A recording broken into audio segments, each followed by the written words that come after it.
namin. Diyos sa mga nakila, mabuhay niya sa lahat. Panginoon muli ay kami yan.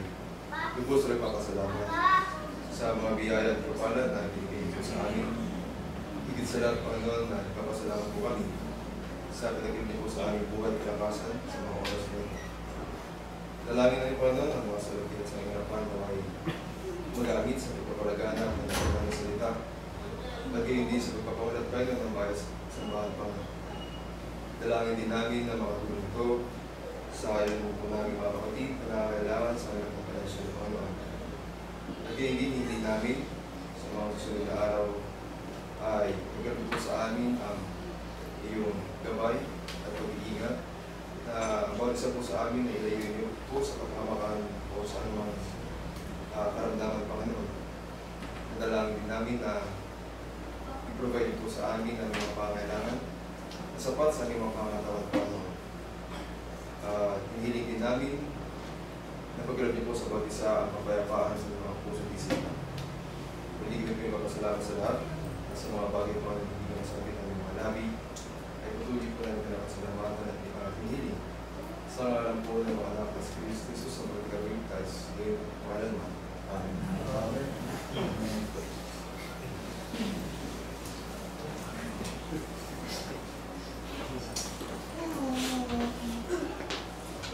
Balita po.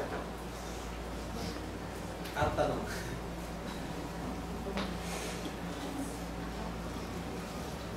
Brad, dun sa lesson natin ngayon, sabi mo lang mo na kasama doon, yung paggawa ng mga cooking. Ang tanong, hanggang saan sa panahon natin ngayon? Kasi nakita ko yung kabataan natin sa harap, nakita ko yung mga pila-pila response na lumalaki. Itong mga kabataan natin na to ay lumaki sa Sunday school. Kumbaga naturuan sila ayon sa laman ng Biblia. Yung paggawa ng mabuti hanggang saan sa panahon ngayon. Kasi kaya ko nasasabi, nagkaroon ng experience yung klase nila Chloe na sa paggawa ng mabuti, patibong pala, isang matanda na humingi ng tulong ng pagbubuhat, nung tinulungan nila, biglang dumating yung isang kotse na pwedeng mapahamak sila. Nagkataon lang yung isa ay street smart. Tayo kasi mga magulang, bilang mga Kristiyanong magulang, ando ng limitasyon sa pag-view ng mga nangyayari sa YouTube, puro aral, natututukan sa salita ng Diyos, tinutulungan, sinusundo, inaaten para walang mangyari. Ano yung pwede natin gawin sa mga kabataan natin ngayon? Kasi parang nandun tayo sa kahon na gumawa ng mabuti, pero hindi natin na-apply sa panahon natin ngayon. Ano yung pwede natin ipang proteksyon para sa mga kabataan natin ngayon? Yung paggawa ng mabuti hanggang saan? Kasi kung yun ay kapapahamak naman ng iba, katulad ng nangyari. So, bali ang utos po sa atin is gumawa ko ng mabuti, di ba? So, depende pa rin sa'yo kung halimbawa, ano yung muni-munihin mo rin o tantyahin mo rin baka may patibong or may gagawin pang biyan. Diba halimbawa mayroong gusto tulungan. Like yung mga yung mga kulubi sa street, sa yung mga street child na nagbibigay ng pera, yung pala mga sindikato pala. Bali, parang ano mo rin sa puso mo na kailangan bang tulungan to? Parang yung konsensya mo. Brad. Yung pagtulong naman kasi hindi naman natin kailangan alamin kung masama ba yan o nandiloko ka lang. Ang utos ng Diyos, tumulong ka eh. Kaya, importante, nakatulong ka. Kung siya nanuloko sa'yo, nasa kanya na yun. Accountabilities niya na yun. Hindi na sa'yo. Ang point ko kasi, ang kabataan natin naive. So nakasarado yung utak ko, ano yung laman ng Bible. Kasi nga, stricto tayo mga magulang bilang mga Kristiyano. Paano yung gagawin natin paraan na maging street smart ang mga kabataan natin? Kasi hindi nila alam kung ano nangyayari sa labas. Masyado tayong protective pagdating sa mga bata.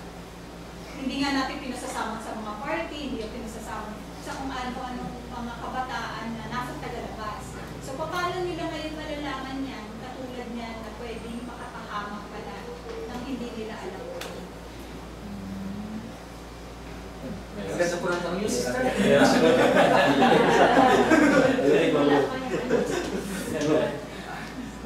Ang paggawa ng mabuti, may utos sa atin na gumawa ng mabuti, pero may limitasyon na paggawa ng mabuti. May paggawa ng mabuti. Lalo na sa paggawa ng mabuti, halimbawa, alam naman natin sa ating bansa, yung paggawa, yung tinatawag yung ugali ng mga Pilipino bilang isang pag-inying na bahagi ng kultura ng mga Pilipino yan na tayo nagiging matulungan. Ito ay ginagamit ng mga sindikato para gumawa ng krimen sa kapakanan nila. So ang tanungan ni Sister Daisy, yung isang bata, tutulungan sa matanda, tutulungan, kung walang kasama, baka nakikat na yung bata kung ano nangyari sa bata. Diba? So yung paggawa niya ng mabuti, nagbunga ng kasamaan sa kanya. So meron tayong limitasyon sa paggawa ng mabuti. Unang-una, kagaya ko, halimbawa, ako ay hindi kagaya sa pagbibigay sa pulong eh. Ito ay isang paggawa ng mabuti. Diba? Ang paggawa ng mabuti, pag ikay naman nagbigay ng limos, ito ay isang bagay ng mabuti. Pero hindi lahat ng paglilimos mabuti. Pero mahirap naman, Brad, na alamin mo pa kung humingi ng limos sa'yo, kung talagang nangangailangan ba o hindi. Yan ay isang pamantayan.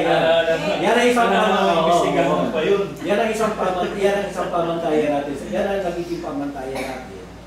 Kaya sa amin ng pamilya ko, nagbibigay kami ng tulong, yung talagang urgent na kung saan life and death ang usapan. Kasi minsan may lalapit sa'yo, mangunguta, pambayad ng kuryente. Yung pala, yung pambayad ng kuryente, pinambing mo. Nagsabong ka. Pautangin ba? Hindi mo pautangin. Diba? So, meron may limitasyon ang pagawa natin ng mabuti. May isang bagay na isang pamantayan sa paggawa ng mabuti. Hindi lahat ng mabuti na bibigyan sa harap ng Diyos. Kailangan tayo at isa ka na yun. Okay ba yung dalawa na yun? Paggawa ng mabuti at paggawa ng matuwid, dalawang bagay. May bagay na mabuti sa mata ng tao, pero hindi ka aya-aya sa harapan ng Diyos. Kinakailangan tayo ay maging matuwid. Maski sa pagtulong, dapat maging matuwid ang ating pagtulong. Sapagkat kung hindi matuwid ang ating pagtulong, sabihin natin, may mga bagay na matuwid sa harap ng Diyos, pero masama sa harap ng tao. At merong mabuti sa harap ng tao, masama at hindi matuwid sa harap ng Diyos. Bigyan kita na halimbawa, may tumatakbo, tumatakas, ano ba, ng holda, wala pa naman ng holda, pero alam mo, papatayin siya. Pag nahuli siya, tumakbo sa loob ng mga ayun. Nagtago na yan. Ibibigay mo ba o hindi? Ibigay ko.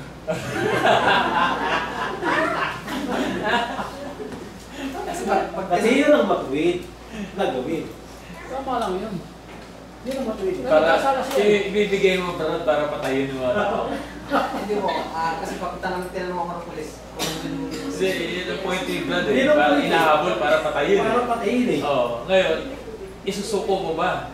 Isusuko. Alam mo, papatayin yung tao. oh, makasalanan siya.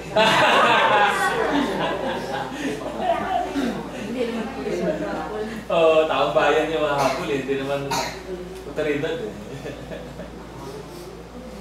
Hindi tama lang na ibigay mo siya dahil Para- para pagbayadan niyo kanya kasalanan. Sa pulis siguro. Sa pilis ko siya isusuko. Hindi sa taong bayan na limitado yung kaalaman. Nahirap maging ano. Pero mag-judge. Yung sister, yung sagot, may limitasyon. Sinagot na. Sinagot